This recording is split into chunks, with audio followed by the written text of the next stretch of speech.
তোমার কি না কোথায় গো? क्या कहना कहना क्या चाह रहे हैं भैया?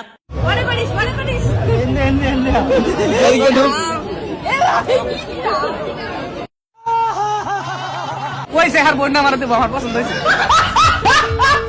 আর দেখো বিয়ানি কিন্তু আমার সুন্দর আছে। তাহলে আজকে থেকে তুই সিঙ্গেল না তো?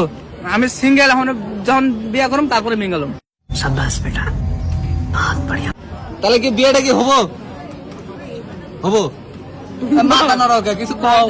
মুখের মধ্যে ভাত দুধ দিয়ে ভর্তি করে দিয়েছিস। ভাদ্র মাসে 14 তারিখ। আমার দেওয়ার কি নাম গজব বেজতি है। পাথো, এই পাথো, এই যে এটা পাথো। ভাদ্র মাসে শুভ দিনে আমার দেওয়ার পাথর বিয়ে, তোমাদের সবার নিমন্ত্রণ। এর নিমন্ত্রণ দিয়ে দিছে ভাদ্র মাসের। আর আমার মা বাবাকে জানাইতে হবে তো ব্যাপারটা। হ্যাঁ, বিয়ানিরে বিয়া করবি, আবার জানার লাগবো, না জানাইলে হয় না। বিয়ানি তো লাইন দিল, আমি তো আমাদের কিছু কইলাম না। ঠিক আছে, আপডেট আসতেছে, কামিং সুন। ভাইয়ের শালি হয় সাবধান। আমার তো বিয়ানি হয়, আমি বিয়া করবো, ওই আমি বিয়া করবো। कैसा लगा मेरा मजाक?